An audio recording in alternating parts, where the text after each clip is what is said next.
आपको इसको ध्यान से देख लेना है और समझ लेना है। तो पहला क्वेश्चन आपके सामने स्क्रीन पर है, जाड़े में तमिलनाडु के तटीय भागों में वर्षा के क्या कारण है? जाड़े में तमिलनाडु के तटीय भागों में वर्षा के क्या कारण है? इसका सही उत्तर क्या होगा? उत्तर पूर्वी मानसून। उत्तर पूर्वी मानसून के कारण से जाड़े में तटीय वर्षा होती है। उत्तर पूर्वी मानसून के कारण जाड़े में तमिलनाडु के तटीय भागों में वर्षा होती है। इसका मुख्य कारण यही है, उत्तर पूर्वी मानसून के कारण तमिलनाडु में वर्षा होती है। क्वेश्चन नंबर 2 पे आते हैं। क्वेश्चन नंबर 2 क्या कह रहा है, आप विचार कीजिए। आपके सामने स्क्रीन पर 4 ऑप्शन दिया हुआ है। दक्षिण भारत के संदर्भ में कौन सा कथन गलत है? दक्षिण भारत के बारे में कौन सा तथ्य गलत है? नंबर 1, दक्षिण भारत में दैनिक तापांतर कम होता है, यह कथन सही है। रात और दिन के बीच का जो टेम्परेचर डिफरेंस है, तापमान का जो अंतर है वह कम होता है क्योंकि वह समुद्र के निकट है। तमिलनाडु, आप यदि देखिएगा दक्षिण भारत में बंगाल के साइड से 4 राज्य और अरब सागर की तरफ से 5 राज्य, यानी पश्चिमी की तरफ से, पश्चिमी घाट की तरफ से 5 राज्य, पूर्वी घाट की तरफ से 4 राज्य आते हैं और वहां पर समुद्र से नजदीक होने के कारण से दैनिक तापांतर कम होता है, वार्षिक तापांतर कम होता है। ये ऑप्शन गलत है। तापांतर वर्ष भर अधिक रहता है, तापांतर वर्ष भर अधिक रहता है, ये भी कथन सही है। विषम जलवायु पाई जाती है, ये भी कथन सही है। तो यहाँ पूछ क्या रहा था, कौन सा तथ्य गलत है? गलत का मित्र हुआ, यानी जो गलत है इसमें भी ऑप्शन गलत है। क्वेश्चन नंबर 3 पे आइए हम लोग। क्वेश्चन नंबर 3 में क्या कह रहा है, जब सूर्य कर्क रेखा पर सीधी चमकता है तो उसका प्रभाव होता है। जब सूर्य कर्क रेखा पर सीधी चमकता है तो क्या होता है?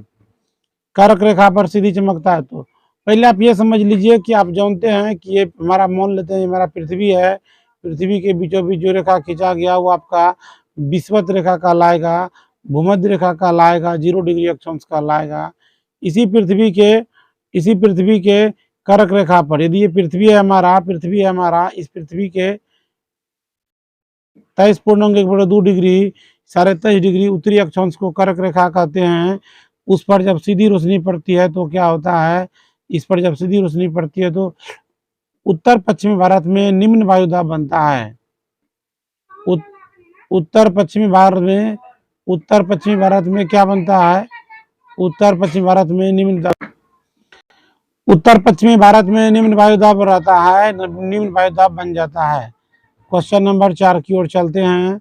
विश्व में सबसे अधिक वर्षा किस स्थान पर होती है? विश्व में सबसे अधिक वर्षा किस स्थान पर होती है? विश्व में सबसे अधिक वर्षा मौसिनराम चेरापूंजी में होती है। जो चेरापूंजी में एक जगह है मौसिनराम, ये मेघालय के अंदर पड़ता है, जो पूर्वोत्तर भारत राज्य, पूर्वोत्तर का एक भारतीय राज्य है।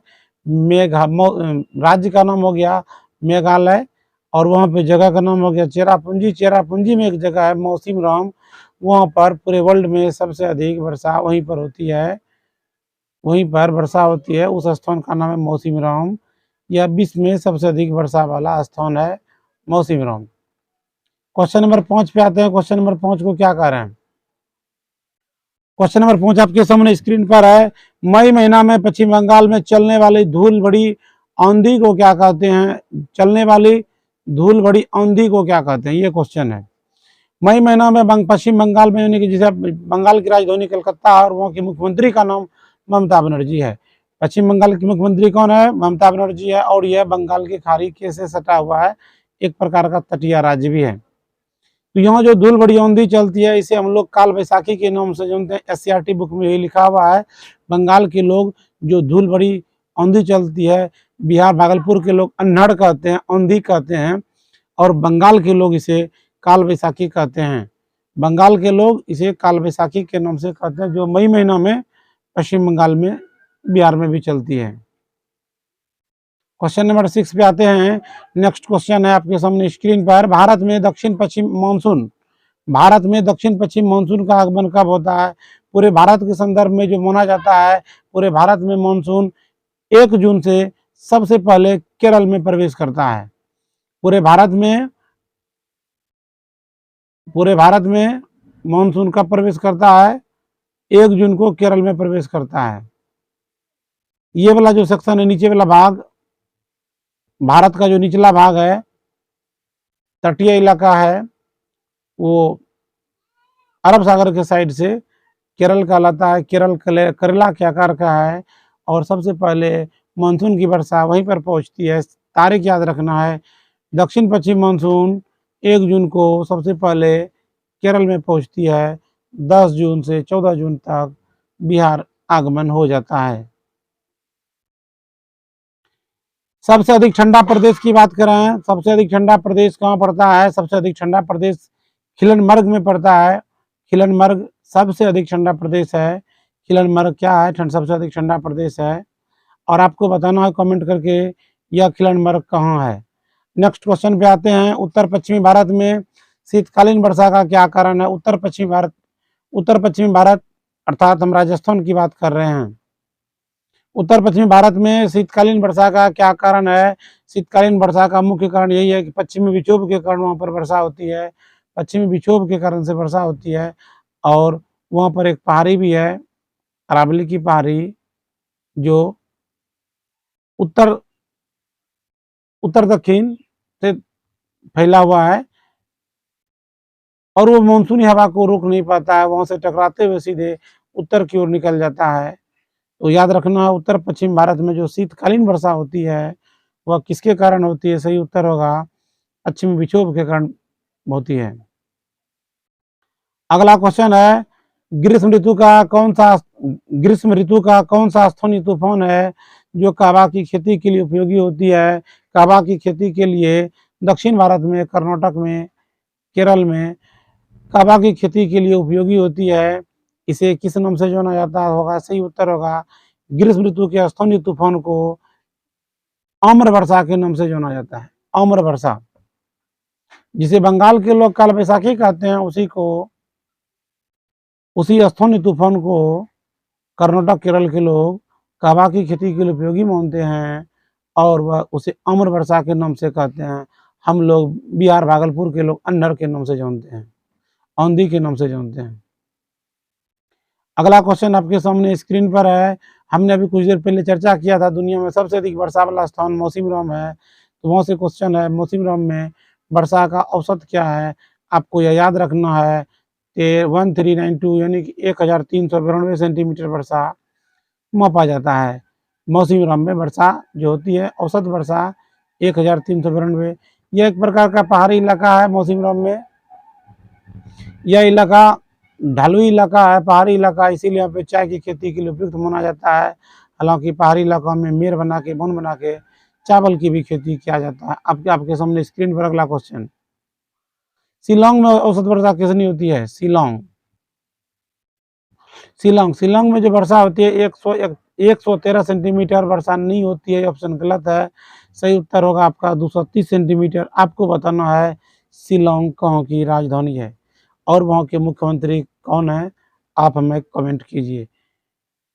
शिलोंग में वर्षा कितनी होती है? 230 होती है। मैंने आपके लिए क्वेश्चन छोड़ा है, शिलोंग किसकी राजधानी है और शिलोंग के मुख्यमंत्री कौन है। अगला क्वेश्चन आपके सामने है, भारत में वार्षिक वर्षा का औसत कितना होता है? यदि भारत को पूरे हम विस्तृत भारत की बात करें, संपूर्ण भारत की बात करें, तो संपूर्ण भारत का जो वार्षिक वर्षा का औसत है वह कितना होता है? पूरे भारत में 118 सेंटीमीटर वर्षा होती है। सबसे अधिक वर्षा तटीय प्रदेशों में होती है और जैसे जैसे हवा उत्तर की ओर बढ़ते जाता है वैसे वैसे बारिश की मात्रा भी कमती जाती है। नेक्स्ट क्वेश्चन आपके सामने स्क्रीन पर है, शरद ऋतु अथवा लौटता हुआ मानसून के समय भारत के किस क्षेत्र में वायु दाब बढ़ने लगता है?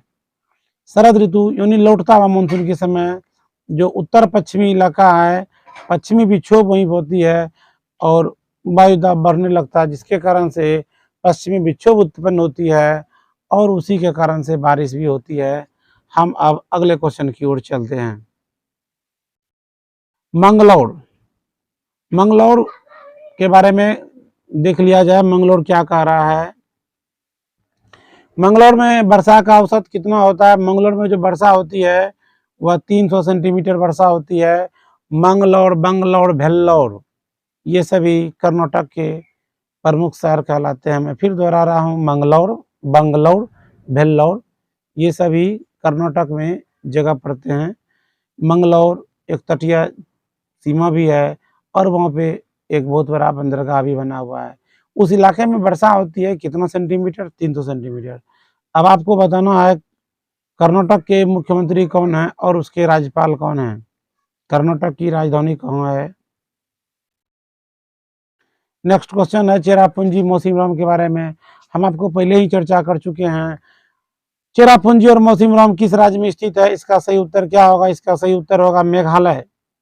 मेघालय मेघालय में चेरापूंजी मौसिनराम एक जगह है जहाँ पे दुनिया में सबसे अधिक, विश्व में सबसे अधिक बारिश होती है। विश्व में सबसे अधिक वर्षा भारत के राज्यों में ही होती है, मेघालय में होती है। आपको यह पता होगा असम की राजधानी कहाँ है, त्रिपुरा की राजधानी कहाँ, अरुणाचल प्रदेश की राजधानी कहाँ है। हम नेक्स्ट क्वेश्चन पे आते हैं। भारत के किस भाग में मानसून की पहुंच नहीं हो पाती है? भारत के किस भाग में मानसून की पहुंच नहीं हो पाती है? जो जहाँ नहीं हो पाती है हम उसकी बात करेंगे। कहाँ नहीं हो पाती है?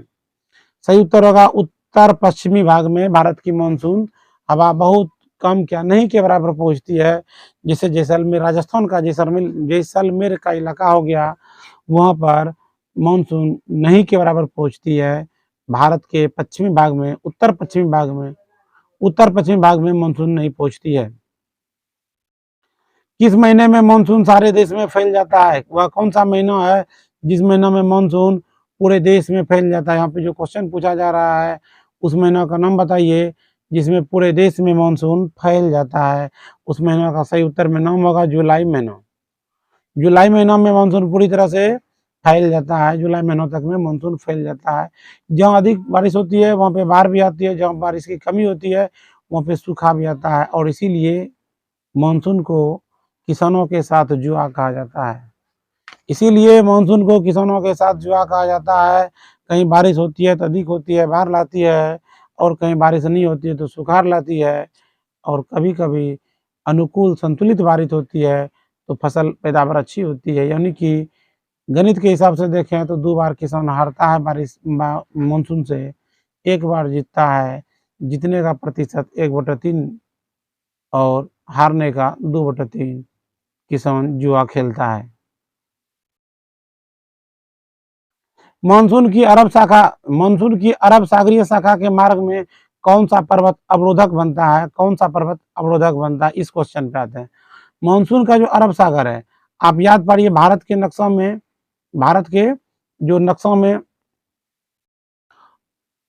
देखते हैं, अरब सागर की तरफ से पश्चिमी साइड से मानसून 2 भागों में बढ़ती है, बंगाल की शाखा कहलाती है और एक अरब सागर की शाखा कहलाती है। अरब सागर के शाखा में कौन सा पर्वत अवरोधक बनता है, यानी कि मानसून को कौन आगे चल के रोक लेता है? उस पर्वत का नाम बताना है। सही उत्तर क्या होगा? पश्चिमी घाट।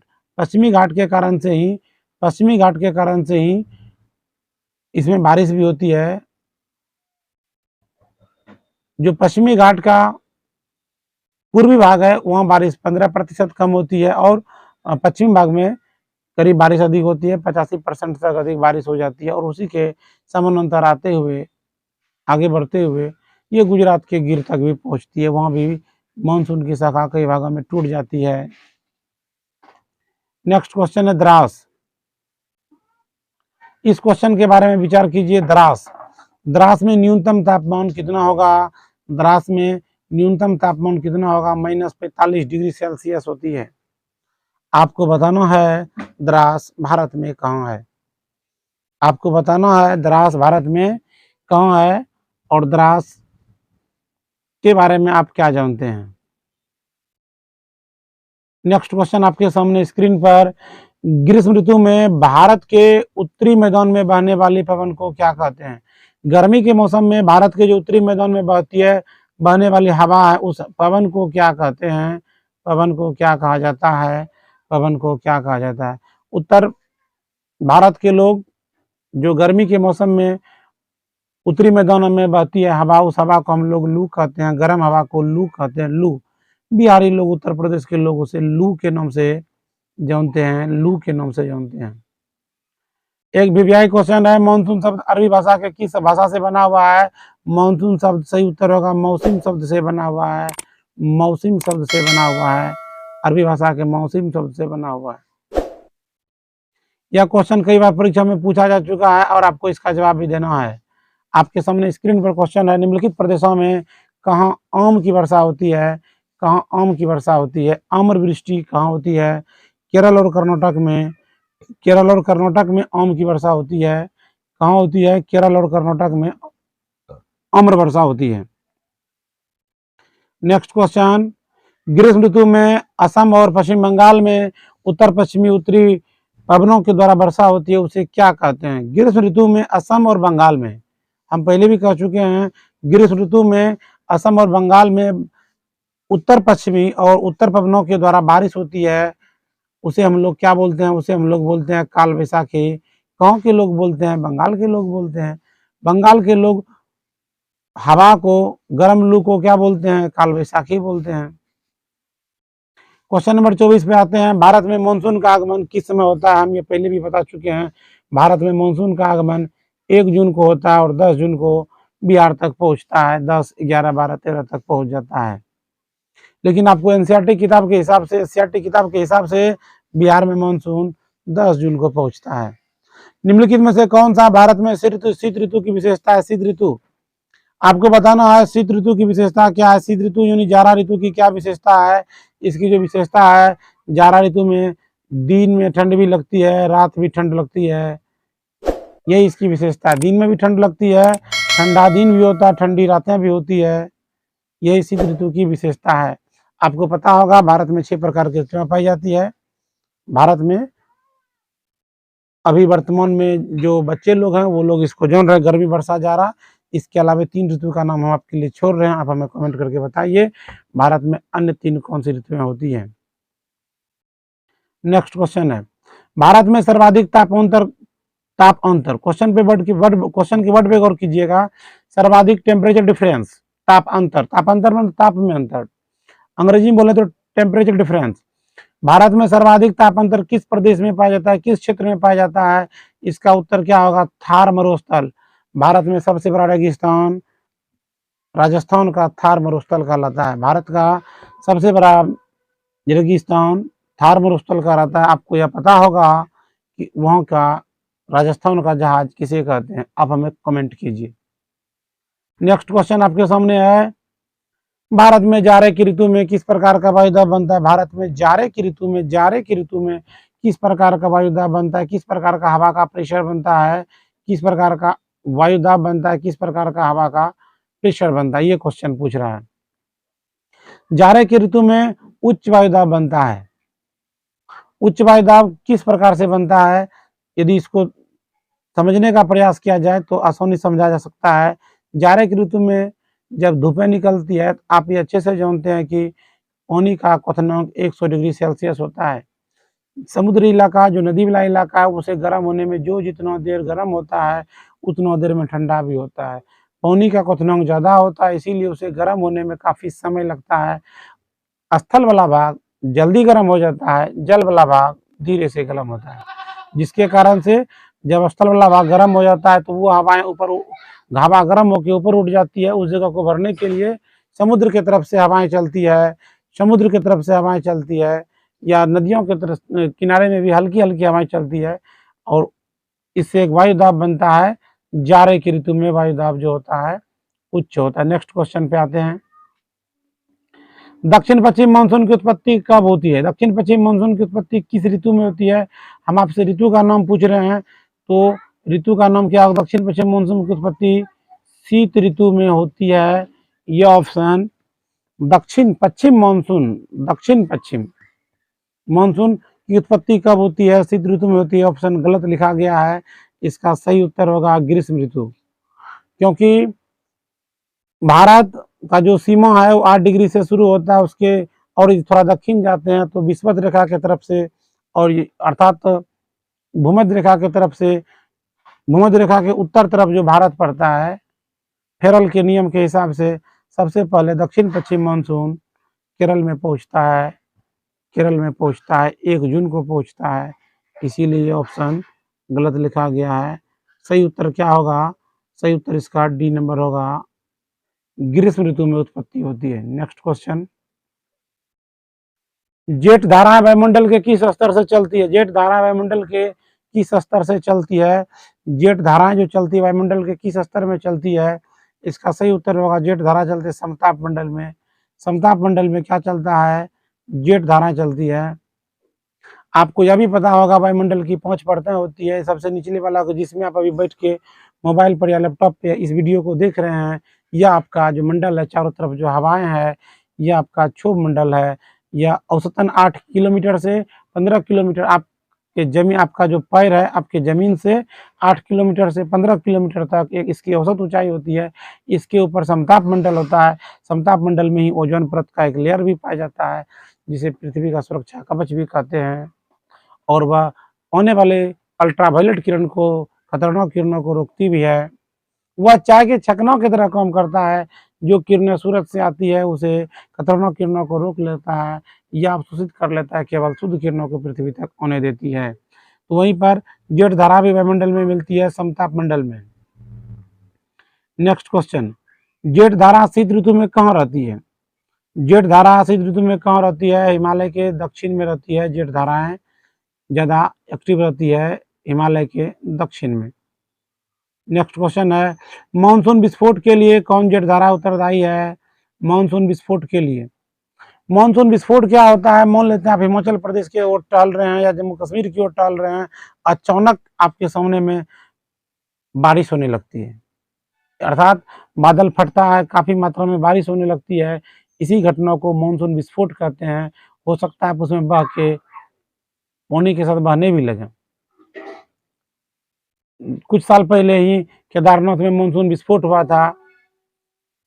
तो मानसून विस्फोट के लिए कौन सी जेट धाराएं उत्तरदायी है? सही उत्तर होगा, पूर्वी जेट धाराएं उत्तरदायी है। मानसून शब्द किस भाषा से बना है? मानसून शब्द अरबी भाषा से बना है, मौसिम शब्द से बना है। मानसून शब्द किससे बना है? अरबी भाषा से बना है, अरबी भाषा से बना है। नेक्स्ट क्वेश्चन पे आते हैं, भारत में किस प्रकार की वर्षा हुआ करती है? सही उत्तर होगा, भारत में जो वर्षा होती है, कुछ वर्षा चक्रवाती होती है, पर्वतीय वर्षा भी होती है। यानी सही उत्तर इसका क्या होगा? इसका सही उत्तर होगा ए और बी दोनों। नेक्स्ट क्वेश्चन, भारत में शीत ऋतु का समय कौन सा है? भारत में शीत ऋतु कब से कब तक, जाड़े की ऋतु कब से कब तक होती है? 15 नवंबर से 15 मार्च तक के समय को शीत ऋतु का समय माना गया है। 15 नवंबर से 15 मार्च तक को शीत ऋतु का समय माना गया है। इस बात को याद रखना है, शीत ऋतु का समय यही माना गया है। कब? मध्य नवंबर से मध्य मार्च तक माना गया है। नेक्स्ट क्वेश्चन आपके सामने स्क्रीन पर है, 35 नंबर का क्वेश्चन है, शीतकालीन वर्षा से किस प्रकार की फसलों को लाभ पहुंचाता है? शीतकालीन वर्षा यानी कि शीत के समय में, जाड़े के समय में जो वर्षा होती है, उससे किस फसल को लाभ पहुंचता है? रबी फसल को लाभ पहुंचता है, रबी फसल को लाभ पहुंचता है। आप हमें बताइए रबी फसल किसे कहते हैं? आप हमें कमेंट कीजिएगा, हम आपको इशारा कर रहे हैं। वह फसल जो बरसात के समय में नहीं, जाड़े के समय में बोई जाती है और शुरुआत गर्मी में काट लिया जाता है, उसे रबी फसल कहते हैं। जाड़े के समय में जो भी फसल आप बोते हैं, गेहूं, चना, जौ, सरसों, मटर इत्यादि, ये सभी फसल आपका शीतकालीन फसल कहलाती है। इसे रबी फसल भी लोकल भाषा में कहते हैं। आपसे ऑब्जेक्टिव क्वेश्चन में पूछा जाता है निम्नलिखित में कौन रबी फसल है? तो टिक मारिएगा, गेहूं, जौ, सरसों इत्यादि, या सोच लीजिएगा जाड़ा में कौन सा फसल लगा रहा है, वही आपका रबी फसल है। नेक्स्ट क्वेश्चन पे आते हैं, शीतकालीन वर्षा से किस फसलों को लाभ पहुंचता है? हम अभी कुछ देर पहले चर्चा कर चुके हैं, क्वेश्चन रिपीटेशन हो गया। शीतकालीन वर्षा में रबी फसलों को लाभ पहुंचता है। क्वेश्चन नंबर 36 में कहता है कि ग्रीष्म काल में सबसे अधिक तापमान किस स्थान में रिकॉर्ड किया जाता है? यहाँ पे 4 जगह है, रामनगर है, गंगानगर है, यमुनानगर, सीतापुर है। आपको बताना है ग्रीष्म काल में इस चारों ऑप्शन में से किस स्थान पर सबसे अधिक तापमान रिकॉर्ड किया जाता है? कौन सा ऐसा जगह है जो सबसे अधिक सबसे अधिक तापमान, बहुत अधिक very hot temperature, very high temperature कह सकते हैं इसको, सबसे अधिक हाई टेम्परेचर निम्नलिखित में से किस स्थान का है? रामनगर है, गंगानगर है, यमुनानगर है, सीतापुर है। सही उत्तर होगा गंगानगर। नाम है गंगानगर और यह जगह पड़ता है राजस्थान में। यह गंगानगर कहाँ में पड़ता है? राजस्थान में सबसे अधिक गर्म जगह पड़ता है। नेक्स्ट क्वेश्चन है, मानसून पूर्व वर्षा से तमिलनाडु में किस फसलों को लाभ पहुंचता है? मानसून और केरल में मानसून पूर्व हवा से तमिलनाडु में, केरल में कहवा की खेती को, कहवा के फसलों को काफी लाभ पहुंचता है। किसके फसलों को? कहवा के फसलों को लाभ पहुंचता है। नेक्स्ट क्वेश्चन है, जून से सितंबर के बीच भारत में कौन सी मानसून होती है?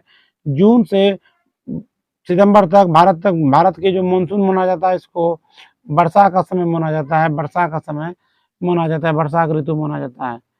और जाड़े में किस दिशा से चक्रवात आके भारत में वर्षा कराता है?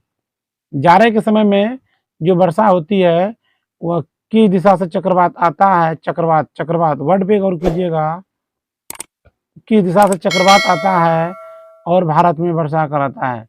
चक्रवात आने का जो सही कारण है, उत्तर पश्चिमी भाग में आता है और इसी से वर्षा होती है। भारत का नक्शा देखिए, राजस्थान की तरफ जो वर्षा होती है अल्प मात्रा में, वह चक्रवात के कारण ही होती है। उत्तर पश्चिम चक्रवात के कारण भारत में वर्षा होती है।